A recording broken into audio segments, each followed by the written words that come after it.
Executive Director Mr. Harshil Ponda, Director Operations Mr. Yashraj, Director of M.K. Ponda College Dr. Jain, Principal of M.K. Ponda College Dr. Kaur, members of the teaching fraternity, and my dear students. ये जो आपके हाथ में device है, ये बहुत खतरनाक है। आर्यन ने तो बहुत आपको एक रास्ता बताया कि आप उसको इंस्टाग्राम को खोल करके रख दीजिए। मेरा अनुभव कहता है कि मैं अगर सब कुछ बंद भी करके रखता हूं तो भी फेसबुक को, सोशल मीडिया को पता चल जाता है कि मुझे क्या करना है। मैं अगर ऐप बंद भी करके रखता हूं, क्योंकि मैं अनजाने में, जाने में कुछ ऐप उनको परमिशंस दे देता हूं कि मेरा वीडियो रिकॉर्ड कर सकते हैं, कॉल रिकॉर्ड कर सकते हैं, मैसेजेस में जा सकते हैं, मेरी लोकेशन को फॉलो कर सकते हैं। तो ये जो सोशल मीडिया है, ये आपके लिए बहुत बड़ी एक अपॉर्चुनिटी भी है और मेरे हिसाब से एक बहुत बड़ा थ्रेट भी है अगर इसको आप ठीक से हैंडल ना कर पाए तो। आप सोशल मीडिया पे क्या लिखते हैं, क्या पढ़ते हैं, वो सब देखा समझा जा रहा है। आपका mobile phone data of position में भी आपकी बातें सुन रहा है। आपने जैसे एक्सप्रेस किया कि मुझे आज जूता खरीदना है, तो कुछ देर बाद आपको जूतों के दुकानों के ब्रांड्स के विज्ञापन दिखने लगेंगे।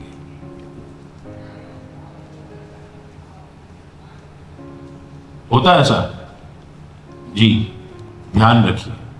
ये आपका गुलाम है, तब तक आप खुश हैं, और जहां आप इसके गुलाम हो गए वहां पर इसने आपको तकलीफ देना शुरू कर दी। हम वीडियोस देखते हैं जो इंस्टाग्राम रील्स होती हैं, फेसबुक रील्स होती हैं। एक महिला अपने बच्चे को अपने गोद में लेके चल रही है, दूसरे हाथ में उनका मोबाइल है, वो गड्ढे में गिर पड़ती है।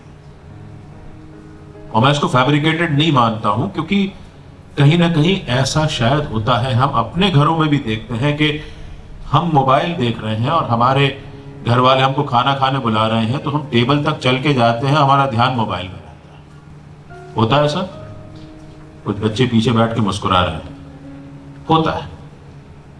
हमको कुछ देर तक अगर हमारे मोबाइल पे घंटी नहीं आती या बज नहीं होता है तो अचानक से लगता है क्या हो गया है, किसी का फोन नहीं आया है, कोई नोटिफिकेशन नहीं, सब हंस रहे हैं। इसके लिए एक टर्म है नोमोफोबिया, कि हम इतने एडिक्ट हो चुके हैं। We've got to learn to master the art of mastering this nasty, naughty, mischievous device. We've got to learn to do that. Because it is eating a lot of your very, very precious time. Such time which you could have otherwise utilized, not used, utilized in learning so many other things, doing so many other things, executing so many other things. So become a master of this device, not a slave of this device. Regulate your time. Understand what permissions must be granted to any app. Understand to put off your data connection. और आजकल तो मुझे नहीं पता क्योंकि मैं use नहीं करता हूं iOS, बट एंड्रॉयड में तो ये एक फीचर है कि पहले तो DND आता था, डू नॉट डिस्टर्ब, अब आने लगा है फोकस मोड, जिसमें आपको ये आपका खड़पचा, ये इंस्ट्रूमेंट है जो भोपाली जानते हैं उसको खड़पचा कहते हैं। जिस तरह के उठ पटांग चीजें होती हैं भोपाली में उसको खड़पचा कहा जाता है। अंकित को नहीं पता होगा ये। तो ये जो है ये आपको तंग करता है। फोकस मोड पर रहेंगे तो ये आपको फोकस करने में मदद करेगा। अब आपको क्या करना है कि आपको फोकस रहने के लिए भी इसकी जरूरत पड़ेगी। It has opened up the world for you. The world is now in your hands. When Reliance Telecom, the original Reliance Telecom, not the Jio, इनके फादर का सपना था धीरू भाई अंबानी का कि इंसान जितने में पोस्ट कार्ड लिखता है उससे कम में वो किसी से बात कर पाए। तो जब रिलायंस इंफोकॉम की शुरुआत हुई थी तो उनका पंच लाइन थी, जैसे हमारे कॉलेज की पंच लाइन है कि भीड़ का हिस्सा नहीं, भीड़ का कारण बनिए। तो रिलायंस इंफोकॉम की पंच लाइन थी, कर लो दुनिया मुट्ठी। Now look at the vision which Dhirubhai Ambani had. It is a different matter that his younger son, who in the partition between the brothers got the telecom sector and he failed miserably in that. And then his brother, the elder brother, took up the challenge and converted, translated the vision of Dhirubhai Ambani into reality. एक होती है दृष्टि, site, एक होती है दूरदृष्टि, vision. अगर जिसको successful बनना है उसको साइट से आगे विजन पे जाना पड़ेगा, दृष्टि से आगे दूरदृष्टि। तो दूरदृष्टि डेवलप करिए। बहुत अच्छी बात कही इन्होंने कि फेलियर से डरना नहीं है। दूरदृष्टि होगी तो जो आज आपको असंभव लग रहा है वो कल संभव होता है, लेकिन उस राह में फेलियर्स आते हैं। तो convert those failures into building blocks, not stumbling blocks. आप महात्मा गांधी ने भी कहा है कि ना गिरने वाले से गिरकर उठने वाला ज्यादा बेहतर होता है, क्योंकि वो अपने आप को गिराने वाली खाई को देख चुका है। सो फेलियर आए, हौसला नहीं टूटने देना है। और आप लोगों के इंडक्शन प्रोग्राम में 10-15 दिन तक हुए हैं, मैंने जो बात कही थी वही अभी आर्यन ने ये बात कही कि ये उम्र है जहां पे आप फेलियर्स को जज्ब कर सकते हैं, अब्सॉर्ब कर सकते हैं। इस उम्र में भूखे रहना भी हो जाएगा, इस उम्र में मीलों पैदल चलना भी हो सकेगा, इस उम्र में अगर फुटपाथ पे सोना पड़े तो भी सो सकेंगे, इस उम्र में फाके करना पड़े तो कर सकेंगे।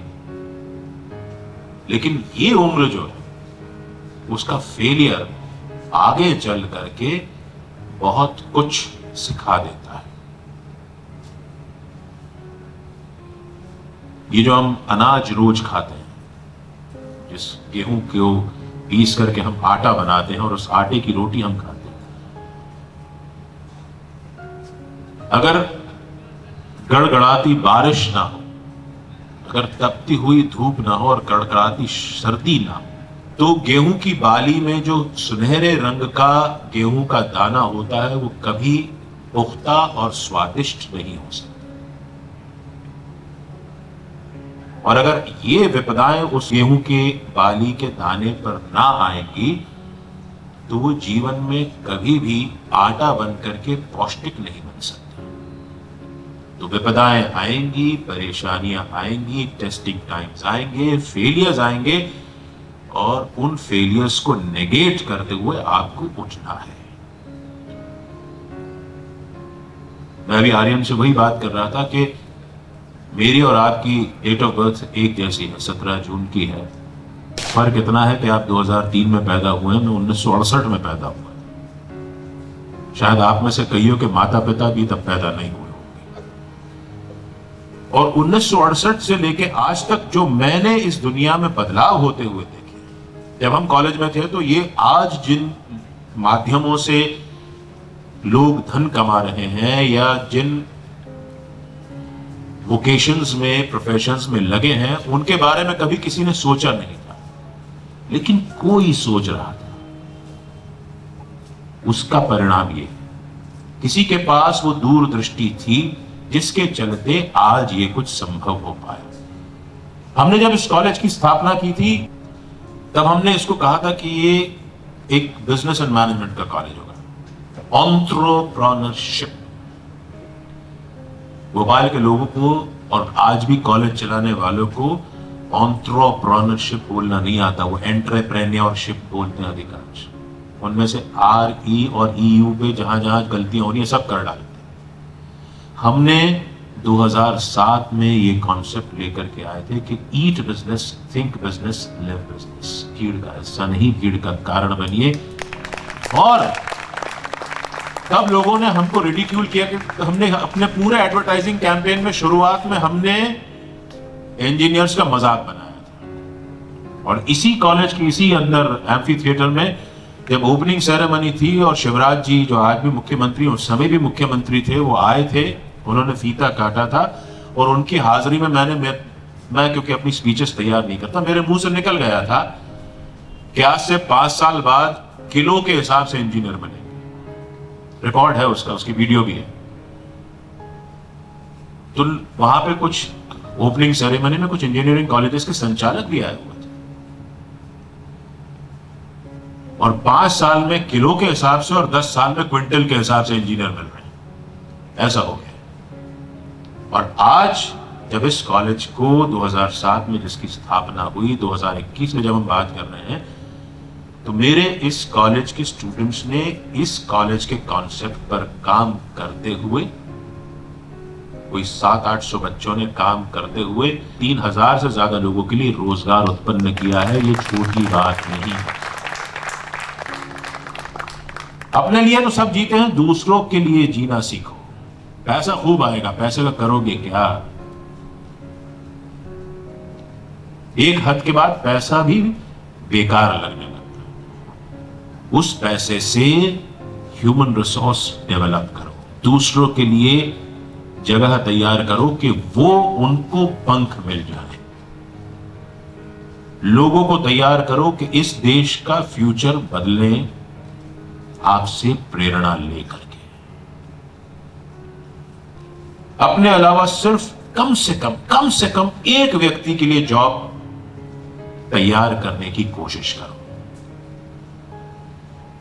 जब ये करोगे तो इस देश की दशा और दिशा बदल जाएगी। आज जिस कॉलेज को 2007 में लोगों ने रिडिक्यूल किया था, आज वही एंटरप्रेन्योरशिप की बातें बाकी कॉलेजेस वाले भी कर रहे हैं। ऐसे रास्ते पे चलो, ऐसी दूरदृष्टि रखो कि लोग आपको कॉपी करें। इससे बड़ी आपकी सफलता कोई नहीं हो सकती। आई एम ग्रेटफुल आर्यन, आप आए, आपने हमारे बच्चों का हौसला अफजाई की। सफेद बालों वाले का कनेक्ट थोड़ा देर से बनता है, काले बालों वालों का कनेक्ट बड़ी जल्दी बन जाता है बच्चों के साथ। सो आई एम ग्रेटफुल। और आपने बहुत अच्छा शेयर किया भगवत गीता की जो आपने बातें करी। हाँ, ये भगवत गीता, रामायण, ये हम लोग इनको कहते हैं मिथ है, माइथोलॉजी है। ये माइथोलॉजी नहीं है, इनके बारे में याद रखना, ये हिस्ट्री है इस देश की। ये माइथोलॉजी नहीं है। माइथोलॉजी आपको लगता है क्योंकि आपने भगवान राम को नहीं देखा, आपने कृष्ण को नहीं देखा, इसलिए आपको लगता है कि आपके फोर फादर्स भी आपको शायद कुछ सालों बाद, आपके पूर्वज आपको माइथोलॉजिकल लगने लगेंगे, आपके बाद की जनरेशंस को, क्योंकि आपने उनको देखा नहीं। लेकिन वो हिस्ट्री का हिस्सा है। और इनमें जो बातें हैं वो दुनिया जहान की बातें। किसी भी धार्मिक ग्रंथ को उठा लीजिए, चाहे वो बाइबल हो, चाहे कुरान हो, चाहे वो रामायण हो, श्रीमद् भागवत महापुराण हो, श्रीमद् भगवत गीता हो, इन सबको पढ़िए। सब में अच्छी बातें लिखी हुई। और ऐसा नहीं है कि इनमें सिर्फ धर्म कर्म की बातें लिखी। इसमें आपको जीवन कैसे अच्छे से जीना है वो भी मिलता है। तो पढ़िए, सीखिए, सीखने के बाद इम्बाइब करिए और इम्बाइब करने के बाद स्प्रेडर बन जाइए। God bless you. Thank you very much.